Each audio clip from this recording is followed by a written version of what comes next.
All right, guys. Our first real lesson here in dynamics is on how to draw free body diagrams. I'm going to go over two lessons with you right now. Tomorrow, all I expect from you, or the next day, whenever that is. I think, by the way, I have this set to post. This should be coming out on Tuesday, and then tomorrow being Wednesday, you can just practice the types of problems you're going to learn how to solve here. Okay, and it's a lengthy set of practice for you to do some of it today, some of it the next day, and then get it finished over the weekend. You should be fine. But to start, you got to learn how to draw free body diagrams. So one thing about a free body diagram is you only draw the forces acting on the object. Forces produced by the object itself are ignored, excluded.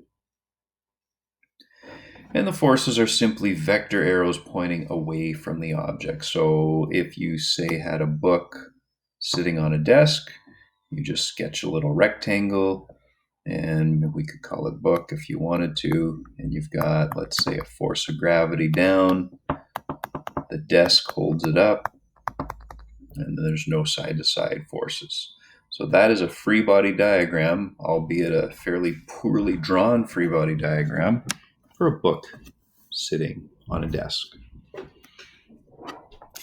Let's say you're pushing something across the floor. Again, I'm going to use a rectangle, and we're just going to call it a box. It still has the ground holding it up. We've still, of course, have gravity pulling it down, and now you've got, we'll call this an applied force that you're pushing with, and then you have some force of friction acting against you. They don't get a whole lot more complicated than that, to be honest, not in this course. There's very little in the way of trigonometry that you need here. Like in the 4U course, of course, you can have some forces that act on angles and that sort of thing. And you'd have to add up those vectors using components, which you guys know how to do. But in this course, we're only required to do it just as two-dimensional. So either you're messing around in the y direction or the x direction, but we very rarely have to mix them together. So look at this really weird picture I found in an old textbook. I took a picture of it, inserted it here. It looks like a dog sled, but the guy's not on the dog sled. He's pushing it. And for some reason, we've got a random duck also on that sled. So I think the goal here was to draw a free body diagram of the sled itself. Now, usually I write the mass of the object in question in the middle, but since in this case we don't have any mass, then I'm just writing the name of the object. So it's on the sled. So what forces do we have acting on the sled? Well, if you ever find you don't know what you're doing, just put FG for force of gravity, because all of these problems that we're solving are on Earth. So you're always going to have a force of gravity acting downward, right? Assuming that that's the way we're going to make it. We've also got, we're going to call it F ground again. Unless the thing is flying or crashing in and through the ground, then you've always got some sort of ground or surface force holding it against gravity. We have the dogs pulling forward. We have the guy pushing forward. We have the duck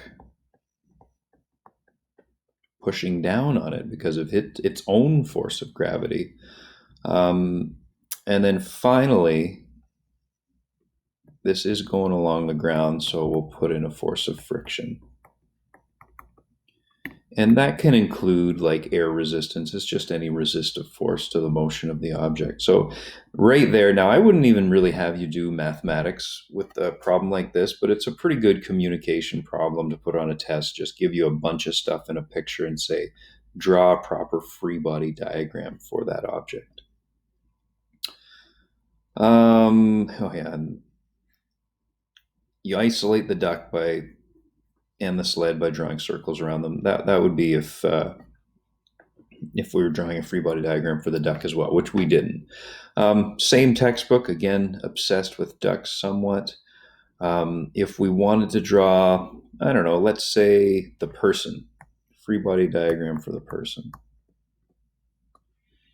So the downward forces are force of gravity on the person. There's a book that'll be pushing down on the person, and we've got the duck pushing down on the person. Anything else pushing down? The duck, the book, and gravity pulling her down. And then the upward forces would be the chair. Again, doesn't get really more complicated than that. Oh, and this is if I was going to draw it for each of them. Now check out this picture right here. It says the beast pulls Tarzan and the mass 90 kilograms, a force of 180 newtons, 150 newtons. What's the acceleration? Now, the next lesson is on Newton's laws, so I'm not even going to find the acceleration. Let's say what's the net force. Let's try and figure out what the net force is on this guy. So you start these, and it might seem a little silly to begin with, this 90 kilogram guy, by drawing a free body diagram. You're going to have a force of gravity acting down, which I'll teach you how to calculate a little later in the week. We've got the ground holding him up. How do I spell ground? There we go. And we're going to say that the force that Tarzana pulls with being the 150 newtons. And then the other one, I want to go back just a slide here. And the other one, there we go, is going to be 180 newtons that away. So net force is kind of like your net income. These two forces should cancel each other out, right? Because you don't suspect that he's going to fall through the ground or jump up into the air here. So the only forces we have to worry about are the 150 and the 180.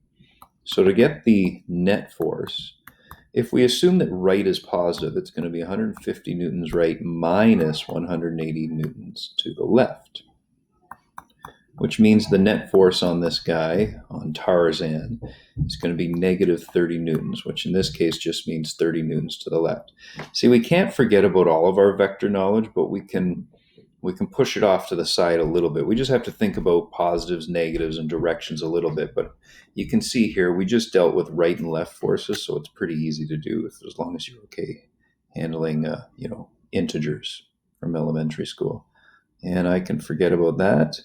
And I don't need to worry about the unit analysis. We're going to be on to lesson 2, which will be a little bit longer, but not a lot longer. Let's fire this up. World according to Newton. This is going to be on Newton's 3 laws of motion. You can see that he was a short guy, assuming that this is a photo of him from the 1600s.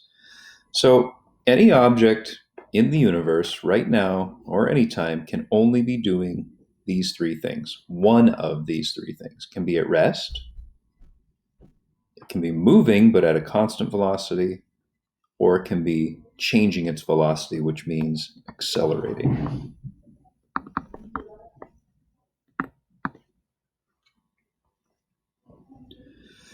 The video on inertia, I will post it. I think that I have the link. It's a Eureka video. I don't know if I've showed you guys any of those yet. I don't think that I have, but it's a little TVO series that I watched when I was a kid, and they're about 10 minutes long, if that. Sometimes they're more like 5 minutes, and they actually do help with these concepts. So I will attach that video to this post. If I remember, if I forget, please remind me, because it actually does a real good job of explaining it without any math. So let's start with the first law, Newton's first law, also known as the law of inertia. Sometimes that's a multiple choice question on a test. Which of Newton's laws is known as the law of inertia? The first law is the correct answer. So it just says this: all objects will remain at rest or move at a constant velocity unless there is an unbalanced net force. That's it. That's the law right there. So anything that's just sitting there at rest, anything that's moving at a constant velocity, means that the net force on them is equal to 0. There is no unbalanced force. That's Newton's first law. That's it. I don't know if I want to think of some examples. Let me just erase that for a minute. So, when you do watch that Eureka video, what stuck in my head is that things like to keep doing what they are already doing. If they're sitting there at rest, then they want to keep sitting there at rest. If they're moving at a constant velocity, then they want to continue moving at a constant velocity. That's why if a rock is sitting in your yard and you give it a kick, that's hard. It takes an unbalanced force. It takes a net force to move that object. The larger the mass, the greater the inertia, and the harder it is to make it move, to make it change its velocity. Same idea to stop it, though. If a rock is moving, big rock, think of it, or maybe even think of a truck, a transport truck. If it's moving at a constant velocity, it doesn't want to stop. It wants to keep moving in a straight line at that constant velocity. If you get in front of it, you'll see just how difficult it is to change its velocity. It's very difficult.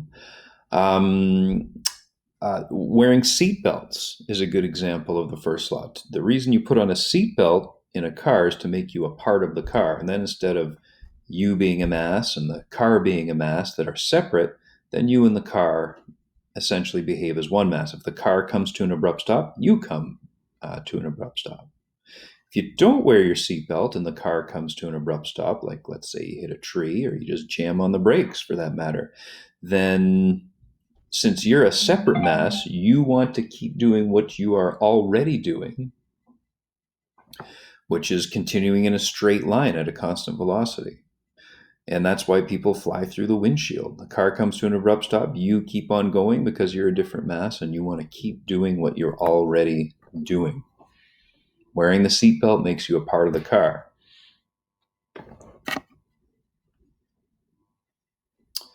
So the second law of motion is the one with the math in it.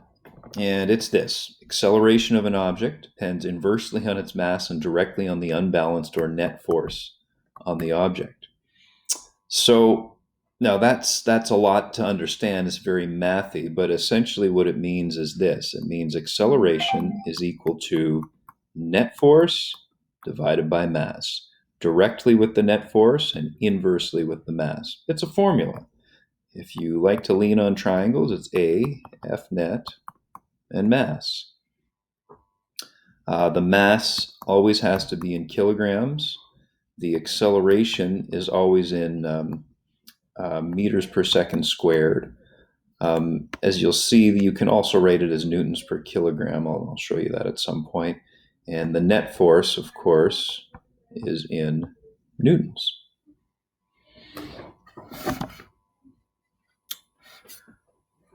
Now's as good a time as any to talk about, well, what is a newton? Because kilograms, meters, and seconds, they are all called base units, right? Measurements that you can make. Whereas newtons, well, that's named after a guy. It's named after Sir Isaac Newton.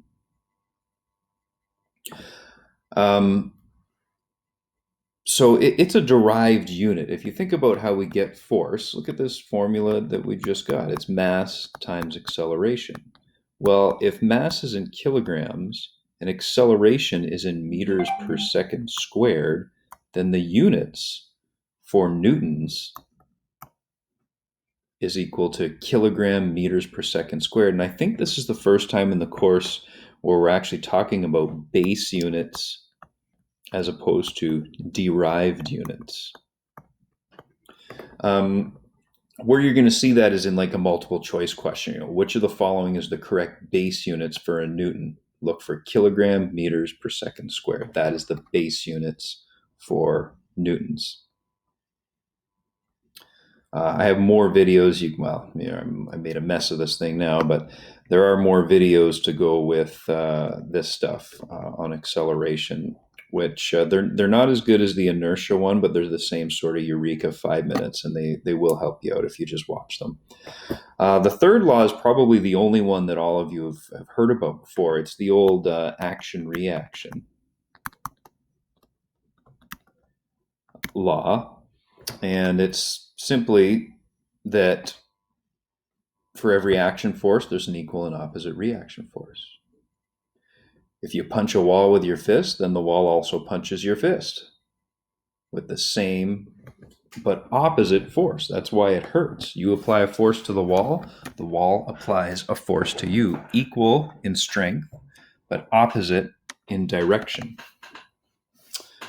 And we'll just move on from there. There's a third law video that I'll show you as well. So we're going to actually revisit this idea of inertia now. Now, I've said it, but it hasn't come up in the slideshow. Inertia, it is directly related to mass. The more mass of the object, the more inertia it has, the more difficult it is to change its motion. So sometimes it's defined as an object's ability to resist change, which just makes sense. The bigger it is, the heavier it is, the harder it is to make it start moving, the harder it is to make it stop moving if it's already moving, and the harder it is to make it change direction as well. So mass can be said to be a measure of inertia. And that is your lesson on the 3 laws of motion.